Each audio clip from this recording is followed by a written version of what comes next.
if you're up for a challenge, I've got a challenge for you. We're going to play a tune called Joy Spring. So if you look at this sheet and it looks way too difficult, I promise you I'm going to break it down so that anyone can follow. It's going to require some work, of course, because there is kind of a lot, but then again, kind of not so much, as you'll see.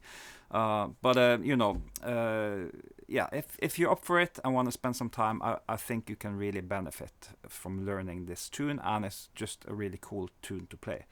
So today we're going to start with just the melody, and if you want to download it and you're quick, you can go to my Patreon and get it for absolute free. Just follow the link below and you can get this PDF for free.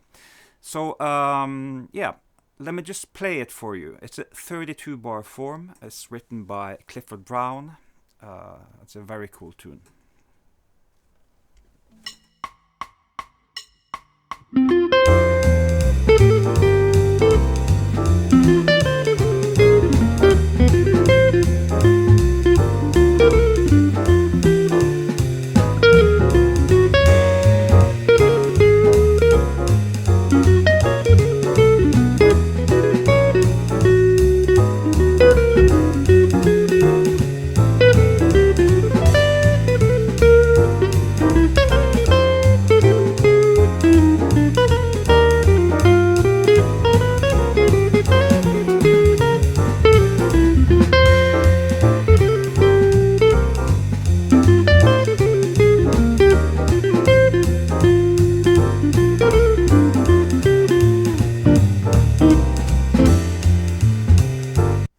Alright, so I just want to go over how to play this like with your hands, because it's a little bit tricky. Of course, it's a trumpet that you played this, trumpet and saxophone. So some of the things they do on trumpet is not necessarily immediately easy to do on guitar. So yeah, you have to adapt a little bit some of these lines.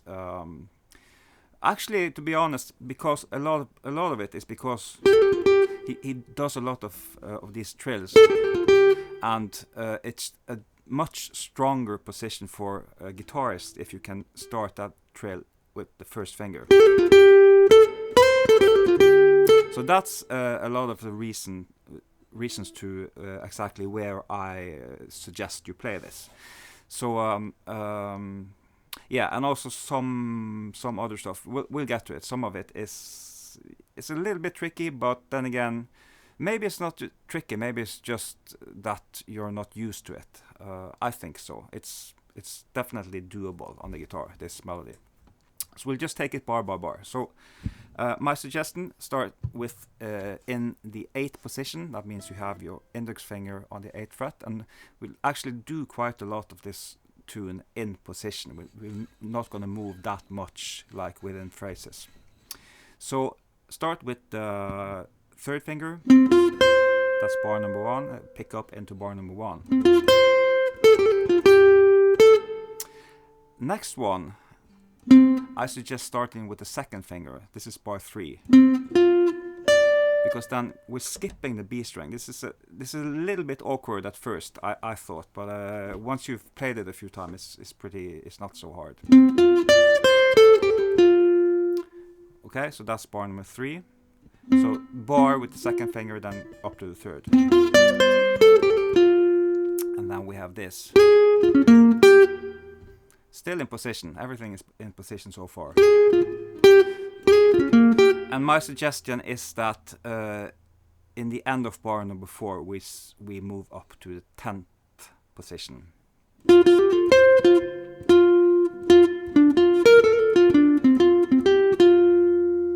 Okay, so that was bar number 4, 5, 6, and 7.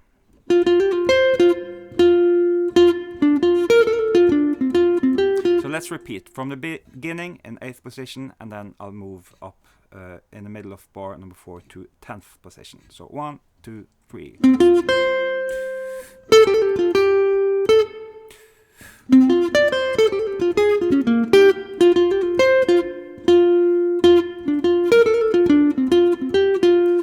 And of course, picking wise on bar number 4, probably need to do down, up, up, down. So it's a little bit of a sweep picking there, but it's just over 2 strings. So if that movement is very, if you're not used to it, don't know how to do it, I suggest you spend some time and see if you can actually do it, because it's so useful. There's a lot of jazz phrases that are going to be made a lot easier by having that kind of technique in. If it's completely impossible, of course you can take this D flat here and move it onto the next string, and then you can do the phrase over 2 strings with a pull off. Okay, let's go to bar number 8, and this would be in the ninth position. So the thing is here, when we get to the B section here, which is bar 9, it's the same as the A section, but just up one half step, 1 fret.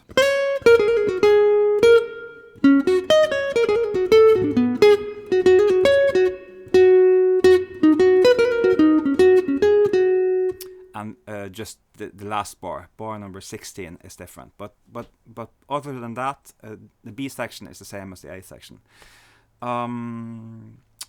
So let's do bar number 16. My suggested fingering is that you start with this B on the 12th fret on 4th finger. This phrase, I have not found a way to play it that is not slightly unusual, because you have to use the 4th finger kind of a lot. And also this enclosure here with 4, 2, 3. That fingering is not the strongest fingering, but I think, yeah, I think it's okay. I think if you divide it up, let's see what I was thinking. If you take those notes and look at that as one thing, and then the next notes, look at that as one phrase. If you divide it up like that, kind of in your head, I think that makes it easier. Because 1, 4, 2, 3 that's a strange fingering. But yeah, that's just the way it is with this phrase. But it's a nice phrase. Also here, a little bit of a sweep. If you hammer on this F sharp, it's just a sweep over 2 string.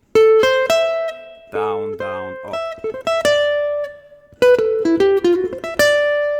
Okay, and then we have the C section, which is kind of one phrase that is done kind of several times, but it modulates down 2 frets, 1 step, yeah, several times. Same here. Okay, so the key here, I think, let's see. When you get to bar number 18, look at this phrase here. Look at that as a phrase in C7, on C7, C dominant.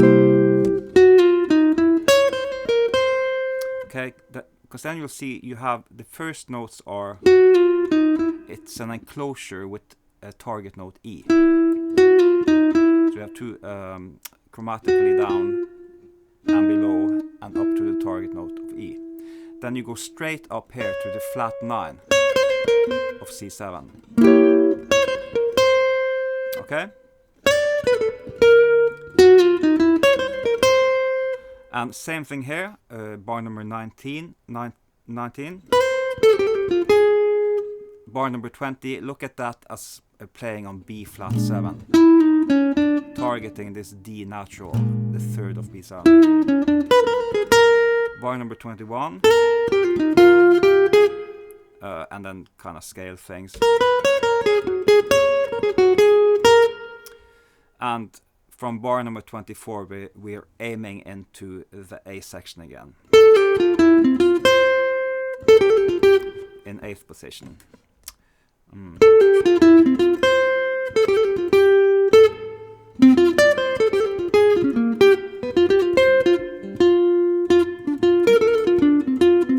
that's exactly the same as the first A section. Let me repeat the C section for you. 1, 2, 3, 4.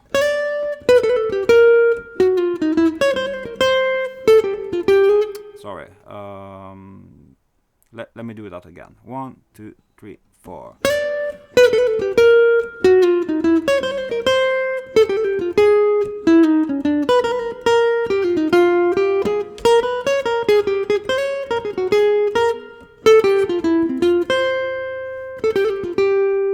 A section again.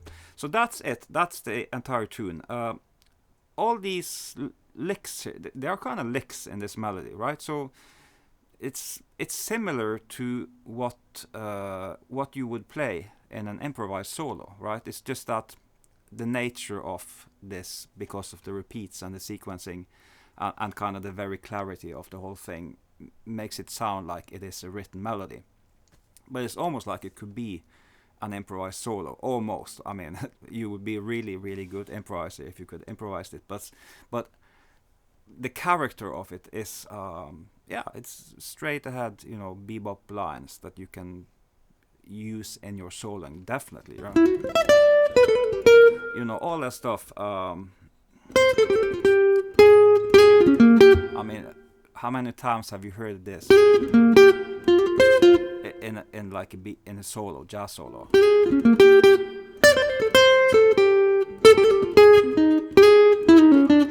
And this also,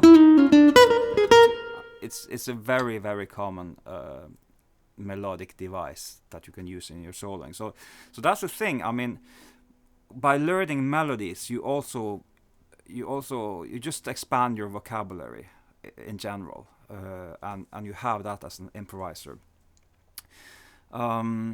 So playing solos on this stuff, we're gonna do that in the next lesson. But as you'll see, if you think it looks really hard, I mean, I'm not gonna say it's easy. This is not a tune for beginners, but it's not as hard as you might think if you just look at it and just see, black ink. So I'm gonna simplify it, really simplify it for you, and I'm sure you'll be able to play some meaningful stuff and kind of at least be inside the different keys and stuff like that. So, but learn the melody. That's a pro tip. We'll take it from there.